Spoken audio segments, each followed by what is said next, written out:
வருகை தந்துள்ள அனைவருக்கும் FCM சார்பில் எங்களுடைய வாழ்த்துக்களையும் வணக்கங்களையும் தெரிவித்துக் கொள்கிறோம்.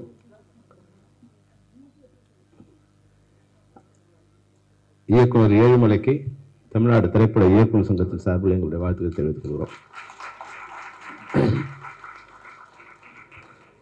புதிய இயக்குனர் தமிழ் திரைப்படத்துறைக்கு வந்திருக்காரு.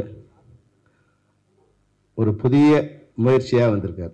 அதை வழக்கமாக பார்க்குற படம் மாதிரி இல்லாமல் ஒரு மண் சார்ந்த ஒரு படமாகவும் ஒரு இனிமையான ஒரு படமாகவும் இந்த பாடல் காட்சிகளை பார்க்கும்போது பழைய பாரதிராஜ் சார் கொஞ்சம் பார்க்குற மாதிரி தோணுச்சு எனக்கு. இந்த கண்ணன் சார் இப்போ ஏன்னா திரைப்படம் வேறு மாதிரியான ஒரு ஃபேண்டசியான உலகத்தை நோக்கி போயிட்டு இருக்கும்போது நம் மண் சார்ந்த மண்ணும் சார்ந்த வேர் சார்ந்த திரைப்படங்களை கண்டென்ட்டாக கொண்டு வரதில் இப்போ ரொம்ப கம்மியாக இருக்கிற காலகட்டத்தில் மையல்ங்கிற திரைப்படம் அது ஏழுமலை வந்து மிக அழகாக கொண்டு வந்திருக்கார். உண்மையாக இந்த கடிதத்தை கொடுக்கும்போது இது இன்விடேஷன் மாதிரி இதை கொடுக்கும்போது இதுக்கு எவ்வளோ ஒர்க் பண்ணியிருக்காங்க, தமிழில் இருக்கிற எத்தனை காவியங்களை படிச்சிருக்காங்க, குறைஞ்சபட்சம் இந்த எழுத்துக்காவது படிச்சிருக்காங்க இல்லையா. மையல் வந்து எங்கெங்கெல்லாம் வந்திருக்குன்னு படிச்சிருக்கும் போது ஒரு சாதாரண அழைப்புதலுக்கே அவர் வந்து இவ்வளோ சிரமம் எடுத்திருக்காருன்னா இந்த திரைப்படத்தை நிச்சயமாக மிக சிரமப்பட்டு மிக அழகாக எடுத்திருப்பாருன்னு தான் நான் நினைக்கிறேன். ஏன்னா 2 வகையான திரைப்படங்கள் உண்டு. ஒன்று பணத்தால் மிக பிரம்மாண்டமாக எடுக்கலாம், இன்னொன்று அறிவால் மிக பிரம்மாண்டமாக எடுக்கலாம். இந்த திரைப்படம் அறிவால் மிக பிரம்மாண்டமாக எடுத்த திரைப்படமாக நான் பணம் ஒன்றும் பெரிய வேலை செய்யாது. திரைப்படங்களில் அந்த பணத்தை எப்படி வந்து படமாக மாற்றுறதுங்கிற அறிவு எந்த இயக்குனருக்கு இருக்கோ அந்த இயக்குனர் அந்த திரைப்படத்தை மிக பிரம்மாண்டமான திரைப்படமாக கொண்டு. இது முதல் பாராட்டணும்னா இதனுடைய இசையமைப்பாளர் புது அறிமுகம் இருக்கிற சௌந்தர்யோட மகன் வந்து அமருக்கு வந்து என்னுடைய வாழ்த்தை தெரிவிக்கிறேன். பாடல் காட்சியில் அதாவது வந்து ரவிக்குமார் பேச சொல்லிட்டு இருந்தார், காதுக்கு எவ்வளோ இனிமையாக இருக்கு பாருங்க, லைவ் சவுண்டு கேட்டே ரொம்ப நாள் ஆயிடுச்சு, இப்போதான் ஒரு லைவ் சவுண்டோட ஒரு பாட்டாக போட்டிருக்காங்க அப்படின்னு சொல்லிட்டு இருந்தாங்க. அப்போது அவர் தாளாட்டுற மாதிரியான ஒரு இனிமையான ஒரு பாடலாக இருந்தது. ஆனால் ரீ ரெக்கார்டிங்கில் இளையராஜா சர்வர் மிரட்டிருக்கீங்க நீங்கள். அந்த ரீ ரெக்கார்டிங் நீங்கள் பண்ணீங்களா? ட்ரெய்லரோட ரீ ரெக்கார்டிங் பிரம்மாண்டமாக இருந்தது. உண்மையிலே ஒரு பயமுறுத்துகிற மாதிரி இருந்தது இந்த ரீ ரெக்கார்டிங். அது ஃபண்டாஸ்டிக்காக இருந்தது. ஸோ நிச்சயமாக அமருக்கு வந்து சௌந்தரனை தாண்டுவார். அமர் அப்பாவை தாண்டிய மகனாக மிகப்பெரிய இசையமைப்பு வெற்றி வருவார். அது மாதிரி அடுத்தது சொன்னால் ஹீரோயின் வந்து ரொம்ப அழகாக இயல்பாக நம்ம வீட்டு பொண்ணு மாதிரி ஒரு அழகாக பார்த்த உடனே ஈர்க்கிற மாதிரியான ஒரு அழகு இருக்குது. நிச்சயமாக இந்த உங்களுக்கு வந்து நிச்சயம் ஒரு பெரிய எதிர்காலம் இருக்குது. நீங்கள் இப்போ இருக்கிற மாதிரியே எங்களோட ரொம்ப அன்பாகவும் பணியாகவும் இருக்கணும். நீங்கள் பெரிய ஹீரோ நான் ஒன்று பாம்பேலேருந்து மேக்கப் மேனை கொண்டு வந்துடாதீங்க, அங்கேருந்து காஸ்டியூமர் கொண்டு வந்துடாதீங்க. ஏன்னா வழக்கமாக என்ன ஆகுதுன்னா இவங்களை வந்து எங்கேயோ வந்து தமிழ்நாட்டிலையோ கேரளாவிலையோ கர்நாடகாவிலையோ ஆந்திராவிலையோ நாங்கள் தேடி கொண்டு வந்து உங்களுக்கு மேக்கப் போட்டு காஸ்டியூம் போட்டு படம் கொடுத்து நீங்கள் படம் வெற்றி அடைஞ்ச உடனே அடுத்த முறை என்ன பண்ணீங்கன்னா பாம்பேலேருந்து கூப்பிட்டு வந்துடுறீங்க. உங்களை வளர்த்து விட்ட ஏனியை வந்து எல்லாருமே பெரும்பாலும் ஒரு நடிகை என்ன பண்ணுறாங்கன்னா பாம்பேலேருந்து வந்தால் இங்கிலீஷ் பேசுனா உங்களுக்கு வந்து உங்களோட ஸ்டேட்டஸ் உயர்ற மாதிரி நினச்சிக்கிறாங்க. இப்போ எங்களை மறந்துடுறாங்க. அது மாதிரி இல்லாமல் உங்களை வந்து சாதாரணமாக இருக்கிற ஒரு பெண்ணை இல்லை ஒரு ஆணை கொண்டு வந்து இந்த திரைத்துறையில் மிக பிரம்மாண்டமான உலகமே பார்த்து வியக்கிற மாதிரி இல்லை வந்து சந்தோஷப்படுற மாதிரி இல்லை ரசிக்கிற மாதிரி நேசிக்கிற மாதிரி மாற்றக்கூடிய திறமைப்படுத்த டெக்னீஷியன்களாக உங்களுக்காக ஒர்க் பண்ணியிருக்காங்க. அவர்களை எப்போதும் நீங்கள் வந்து நினைவில் கொள்ள வேண்டும் என்பது தான் உங்கள் ஹீரோயினுக்கு வந்து நான் கொடுக்குற வேண்டுகோள். உங்கள் சிரிப்பு உண்மையான அழகாக இருக்குது. நீங்கள் அதே போல் அழகாக இருக்குன்னு மனசாலும் அழகாக இருக்கணும். நீங்கள் அடுத்து வந்து நம்மளுடைய ஹீரோ வந்து காந்தாரா படம் ஹீரோ மாதிரி இருக்காரு. காந்தாரா ரிஷப் ரெட்டி மாதிரி இருக்காரு. இந்த படம் கூட அது மாதிரி தான் இருக்குது. ஆக்ஷனில் எமோஷனில் ரொம்ப பிரம்மாண்டமாக பண்ணியிருக்காரு. அது மிகச்சிறந்த வெற்றி அடையக்கூடிய வாய்ப்பு இருக்குது. படத்தில் வந்து பார்க்கும்போது ஒரு ஃப்ரேம் பார்க்கும்போதே முதல் ஃப்ரேம் பார்க்கும்போதே எந்த ஃப்ரேம் வந்து ஆடியன்ஸை உள்ளே இழுக்குதோ அந்த திரைப்படம் வெற்றி வரும். அது மாதிரி வந்து ஓப்பனிங்கில் அந்த சாங்கோட ஃபஸ்ட்டு அந்த கனெக்டர்கள் வந்து வெளியே கொண்டு வர முயற்சியில் அழகாக வந்து கேமராமேன் வந்து பியூட்டிஃபுல்லாக பண்ணியிருக்காரு. வந்து கனெக்டர்லேருந்து ஒரு ஸ்டெப்பாக மேலே வர மாதிரி ஏழுமலையும் டிஓபியும் நீங்கள் ஒரு ஸ்டெப்பாக மேலே வருவீங்க. இண்டஸ்ட்ரியில் உங்களுக்கான எதிர்காலம் மிகச்சிறப்பாக இருக்குது. ஏன்னா இங்கே திரைப்படத்துறையில் சிறந்த டெக்னீஷியன் தான் சிறந்த திரைப்படம் உருவாக்க முடியும். அதனால நான் வந்து பிறக்கும்போதே சிறந்த டெக்னீஷியன் வர முடியாது. சிறந்த டெக்னீஷியனுக்கு திரைப்படத்துறையில வாய்ப்பு கொடுக்கணும். ஆனால் ரோட்டில் போகிறவங்கெல்லாம் கொண்டு வந்து நீங்கள் வந்து டெக்கரேஷன் கொண்டு வந்துட்டீங்கன்னா சினிமா வந்து மறுபடியும் ரோட்டுக்கு போயிடும். அதுதான் வந்து இந்த இடத்துல தேனப்பன் இருக்கார் மேடையில், பழைய தமிழ் திரைப்பட தயாரிப்பாரோட செக்ரட்டரியாக இருந்திருக்காரு, அவருக்கு புரியும்னு நான் நினைக்கிறேன். அவங்க எவ்வளோ 97ல் எவ்வளோ கஷ்டப்பட்டோம், அன்னைக்கு 200 டைரக்டர் இருந்து எவ்வளோ கஷ்டப்பட்டு எது மாதிரி உருவாக்குறதுக்கு 2 வருஷம் ஆச்சு. ஒருத்தர் ஒரு டெக்னீஷியன் உருவாக்குறதுக்கு 2 வருஷம் ஆச்சு. அன்னைக்கு கூட வந்து 200 டெக்னீஷியன் டைரக்டர்ஸ் இருந்தாங்க. பாரதி ராஜாவிலேருந்து, பாலச்சந்தர்லேருந்து, மணிரத்னம்லேருந்து, சங்கர்லேருந்து, செல்வமணிலேருந்து, உதயகுமார்லேருந்து, KS ரவிக்குமார்லேருந்து மிக பிரம்மாண்டமான டைரக்டர் கூட இருந்து அதை ரெடி பண்ணுறதுக்கு 1 வருஷம் ஆச்சு.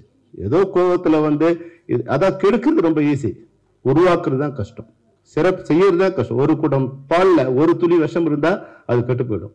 அது மாதிரி கெட்ட எண்ணம் உள்ளவங்க நிர்வாகத்துக்கு வந்துட்டாங்கன்னா அது நிச்சயமா வந்து அந்த நிர்வாகமே ஸ்தம்பிச்சு போயிடுற மாதிரி தான் இருக்கும். அதனால வந்து தேனப்பை இருக்கும்போது கூட நாங்கள் வந்து 100 சண்டை போட்டிருக்கோம். ஒரு முறை போகும்போது தேனப்பை இருந்தாருன்னா சண்டை தான் வரும். ஆனால் சண்டைங்கிறது வந்து தங்களுடைய சங்கத்தை சரியா வச்சுக்கணுங்கிற எண்ணம் தான் ஒரு 2 பேருக்குமே இருக்கும். அது செல்வமணிக்கா இருக்கட்டும், இல்லை தேனப்பனா இருக்கட்டும். தேனப்பனை சரி பண்ணணும்னா எப்படியாவது நாங்கள் ரவிக்குமார் அன்னைக்கு கூட்டு போயிடுவோம்.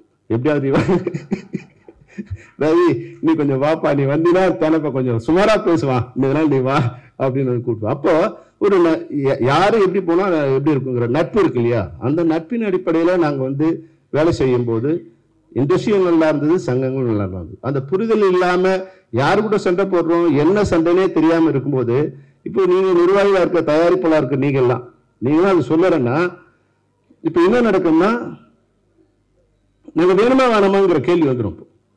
அதுதான் அடுத்த கேள்வின்னா, இது வரைக்கும் அமைதி என்பது வந்து ஒரு கட்டம் வரைக்கும் தான். அமைதி என்பது ஒரு கட்டம் வரைக்கும் தான். அடுத்த கட்டம் அடுத்த ஒரு ஸ்டேஜுக்கு போகக்கூடாது, பழைய நிலையில வந்துடக்கூடாது அப்படிங்கிறதால வந்து எல்லாரையும் உங்களுக்கு தெரியும், தொழிலாளர்களை கட்டுப்படுத்தி ஒரு அணிகளை வைக்கிறது எவ்வளவு சிரமங்கிறது உங்களுக்கு தெரியும். அவங்கள வந்து தூண்டி விடுறது ரொம்ப ஈஸி. நாளைக்கு நீங்க இன்னைக்கு சேர்த்தீங்கன்னா ஒரு 5000 பேருக்கு நாளைக்கு பதில் சொல்லணும். அன்னைக்கு தேனப்பில் இருந்தார் நினைக்கிறேன், 3000 பேருக்கு வந்து 1 வருஷம் கஷ்டப்பட்டு அவங்களுக்கு நம்ம வந்து ரோட்ல நிக்க வச்சு 1 வருஷமா சிரமப்பட்டு ஒரு சங்கமா ஏறி அவங்கள ஒரு சங்கத்துல வந்து இணைச்சி விட்டோம். அந்த இது மறுபடியும் நடக்கும்னு வந்து இருக்கும்னு நினைக்க கூடாது. அதனால வந்து இந்த பிளவுன்னு ஒன்று வந்துருச்சுன்னா, முன்னாடி ஏற்பட்ட பிளவு என்பது வேறு, இப்போ இருக்கிற பிளவு என்பது வேறு. ஏன்னா இன்னைக்கு வந்து டெக்னீஷியன்ஸ் வந்து டெக்னிக்கல் வளர ஆட்குறைப்பு உண்டு. வந்து ஆட்குறைப்புன்னு சொல்ல முடியாது. முன்னாடி 10 பேர் செஞ்ச வேலையை இன்னைக்கு ஒரே ஒருத்தர் செய்ய முடியும். முன்னாடி வந்து ஷூட் பண்ணி நெகட்டிவ் ப்ராசஸ் பண்ணி அதை பிரிண்ட் போட்டு எடிட் பண்ணாதான் டைரக்டர் வந்து அந்த காட்சியை பார்க்க முடியும். ஆனா இன்னைக்கு ஷூட்டிங் ஸ்பாட்ல டைரக்டர் எடிட் பண்ணும்போதே அது என்ன சீனுங்கிறது அங்கேயே உட்காந்து எடிட் பண்றோம். அது ஃபைட் மாஸ்டர் எடுக்கிறார், ஃபைட் எடுக்கும்போது அங்கேயே உட்காந்து எடிட் பண்ணி அங்கேயே இந்த ஷாட் இருக்கா, வேணாமா அப்படிங்கிறத டிசைட் பண்ணக்கூடிய அளவுக்கு வந்து குறைஞ்சபட்சம் 1 வாரம் ஒர்க் பண்ண வேண்டிய வேலை ஒரே நிமிடத்தில் முடிஞ்சிடுது. அப்போ அதுக்கேற்ற மாதிரி டெக்னீஷியன்ஸ் குறையிற வாய்ப்பு வரும். அப்போ 25,000 பேர் வேலை செய்யற இடத்துல இன்னைக்கு 10,000 பேர் தான் வேலை செய்யக்கூடிய நிலைமை இருக்கும்போது, இன்னொரு 5,000 பேர் 10,000 பேர் ஏதோ ஒரு சண்டையில கொண்டு வந்து நீங்க வெளில விட்டுட்டீங்கன்னா, இந்த பிரிவு என்பது மிகப்பெரிய வடுவை ஏற்படுத்தக்கூடிய அபாயம் இருக்குங்கிறத தயவு செய்து மேடையில் இருக்க தேனப்பனுக்கு சொல்றேன். அது போல வந்து நம்ம நண்பர் தனஞ்சயன் இருக்காரு, அவங்களாம் வந்து எல்லா சங்கத்திலையும் தொடர்பு உள்ளவங்க. ஒரு சங்கத்தில் வந்து பொருளாளர் இருந்தால் கூட எல்லா சங்கம் தொடர்பு இருக்கு. இதனுடைய சீரியஸ்னஸ் ஏற்கனவே நான் எங்களுடைய மேதின விழாவில் பேசும்போது நடிகர் சங்கத்துக்கு ஒரு வேண்டுகோள் வச்சிருந்தேன். அதாவது வந்து ஒரு குடும்பத்தில் வந்து பிரச்சனைகள் வரும்போது, அண்ணன் தம்பிக்குள்ள மாமன் மச்சாங்களுக்கு பிரச்சனை வரும்போது, அந்த குடும்பத்தில் அடுத்தவங்க யார் இருக்காங்களோ, பெரியவங்க யார் இருக்காங்களோ அவங்க சமாதானம் பண்ணி வைக்க வருது அவங்களோட கடமை. இது நம்ம ஒரு சாவு நடந்தால் கூட பங்காளிகள் இல்லாமல் சம்மந்தி சாப்பாடுன்னு ஒன்று போடுவோம். ஏன்னா சம்மந்திங்கிறவங்க அடுத்த ரத்தம். அவங்க வந்து அந்த சாவுல பாதிக்கப்பட்டவங்க வந்து கவலையில் இருக்கும்போது, அடுத்தவங்க சாப்பிடாம அன்னைக்கு வந்து 2 நாள் 3 நாள் இருக்கும்போது சம்மந்தி சாப்பாடுங்கிறது அந்த குடும்பத்தில் சாவுல இருக்கும்போது தான் வந்து அந்த நிற்கணுங்கிற ஒரு உறவுத்தன்மை ஏற்படுத்துறது தான் அந்த சம்மந்தி சாப்பாடு. அது மாதிரி இன்னைக்கு வந்து ப்ரொடியூசர் கவுன்சிலில், இல்லை பெப்சியில், இல்லை நடிகர் சங்கத்தில், இல்லை எக்ஸிபிட்டார், டிஸ்ட்ரிபியூட்டர்ஸ், இது மாதிரி பல்வேறு அமைப்புகள் இருக்கு. பல்வேறு அமைப்புகளில் பல்வேறு முரண்பாடுகள் ஏற்படுவது சகஜம். அந்த முரண்பாடுகளை வந்து சரி செய்யணும்னு நினைச்சின்னா, ஒரு குடும்பத்தில் கணவனும் மனைவிக்கும் தகராறு வருதுன்னு நினைச்சீங்கன்னா அதை சரி செஞ்சாதான் வந்து நல்லா இருக்குமே தவிர, நான் இன்னொரு பொண்டாட்டியை கழிட்டுனா வந்து 100 பொண்டாட்டி கட்டினாலும் உங்க பிரச்சனை முடியாது. ஏன்னா நமக்கு 100 பிரச்சனை வருது. ஒரு பிரச்சனையும் ஒரு பொண்டாட்டியை டைவர்ஸ் பண்ணிட்டே போனோமா நம்ம வாழ்க்கை முழுவதும் பொண்டாட்டி கட்டுறதே வேலையா போயிடும். அதனால சங்கங்கள் கூட ஒரு சங்கத்துக்கு பிரச்சனை வரும்போது இன்னொரு சங்கத்தை ஏற்படுத்தணும்னு நினைச்சீங்கன்னா 100 சங்கங்கள் இருக்கும். அமைப்பு சாரா தொழிலாளர் கூட ஒர்க் பண்றது எவ்வளவு கஷ்டம் உங்களுக்கு தெரியாது. என் வீட்லயே ஒரு சின்ன ஒரு வேலை, ஒரு கேட் ஒன்று போட்டோம். கேட் போட்டு அதனோட வீல் வந்து ஒர்க் பண்ணல. கேட்டு போட்டவங்ககிட்ட 3 மாசமா நடந்துகிட்டு இருக்கும். அந்த தொழிலாளியை மறுபடியும் கொண்டு வந்து சேர்க்கறதுக்கு 3 மாசம் நடந்துட்டு இருக்கும்.